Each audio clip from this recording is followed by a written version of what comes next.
Welcome back. We're here again with my co-hosts Chuck and Pam and Nashville Pride President Joseph Woodson talking more about the festival, how wonderful this year's event was. Let's talk a little bit about money, Joseph, if we could. How are things going financially with Pride after this year's festival? Yeah, and I'm glad that you asked me that. We talked about this last time I was here, and finances are, of course, a major important part of putting on any festival. There's always financial risk involved, and I can proudly say that we are well within the green this year.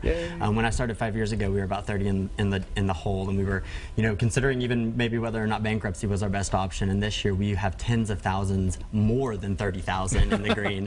And so the conversation is not how do we survive, it's how much of this do we want to allocate to a savings fund or literally a rainy day fund. And that is so amazing to hear. And I'm sure a large part of that is, is the community, but also sponsors. I know there's probably got a few of those. Yeah, and that's a great, thank you for leading me into that. I'd love to recognize our sponsors. Sure. I think it's so important to remember to support your LGBT-friendly businesses and corporations. And so I'm just going to run down my list. I mean, Coors Light empowered us all year long. Bridgestone sponsored our Mage Stage.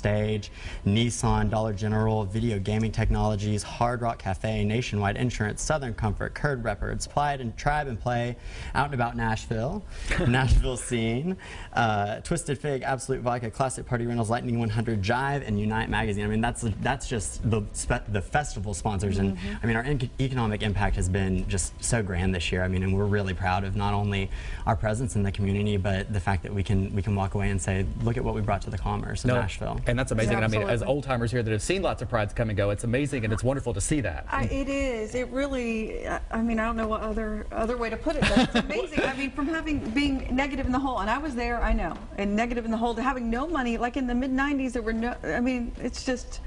It's quite an accomplishment. It really is. And one of the things that I was so impressed with, we had a great time. I think everybody can agree on that. But I didn't hear any negative. I mean, usually someone might say, well, I liked it better here, or I liked it better there. Right, I mean, everything that people were talking about was just like, I love it at this venue and this location, and it was so organized, and it was, I mean, you guys did and the weather such cooperated. a fantastic job. It wasn't so sweltering this year. I mean, I will pay y'all later. Well, now, you mentioned the economic impact, and it's something that I think is interesting is the Pride all year long aspect that I know we were talking about earlier, too. Yes. That, there's stuff going on all year long. There's opportunities for volunteerism. There's opportunities to be friends with benefits, which I know you wanted to mention, too. How does one get involved and participate year-round? You can get involved, I mean, anytime that you want. And like you said, I mean, Pride happens all year round. I'm proud of who I am all year round, but we're also planning the festival and having events that help to raise money for the festival all year long. A great way to get involved is to volunteer. You can do that by going to NashvillePride.org and signing up on our volunteer. There's just like a little tab that you do, and you enter your email, and you'll get all our emails and all the information. Friends with Benefits is our membership program. It used to be called Core 100, now it's Friends with Benefits because you're our friend and you make a financial contribution.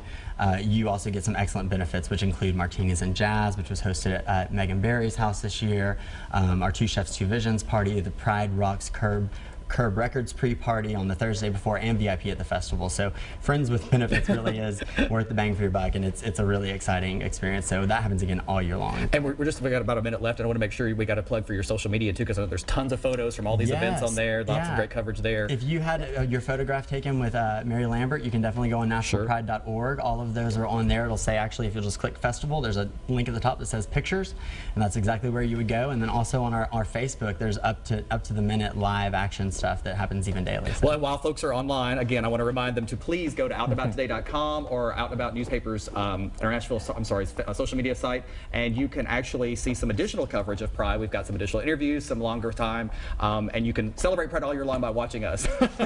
So much information. So much information, so much to cover. One quick thing, Joseph started off as a volunteer. He was he did. They're counting us down. We gotta go. I'll see you later. Happy Pride, everyone. Bye-bye.